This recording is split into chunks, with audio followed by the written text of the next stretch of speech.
wanted as much movement as we possibly could. So using a Movicam, which is effectively a camera that's stabilized within a sort of cradle, we're able to move right around, get right in Paul's choreography, and get as close as we can without interfering with the dancers, because obviously that's the you want to be there but not be there.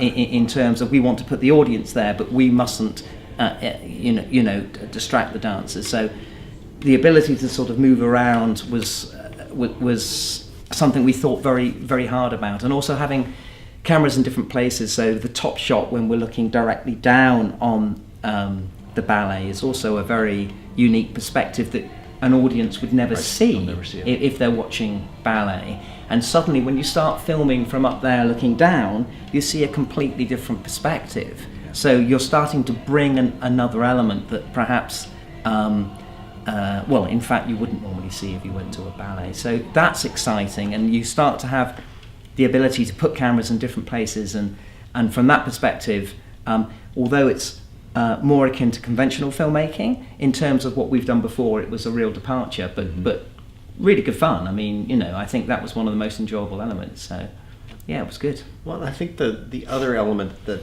the film brings to this piece is that there are certain elements within the text and the poetry of Carmina that you've got a scene in a monastery, you've got a scene in the village on the village green, and then life in a tavern, in the court, stages of love. But there's a certain kind of tantalizing voyeuristic thread that weaves through the poetry that you have a chance to explore visually, that you don't really get or capture if you're just hearing the piece on its own. Yes. And I think we've been able to find an interesting way to kind of emphasize that a little bit. Yes.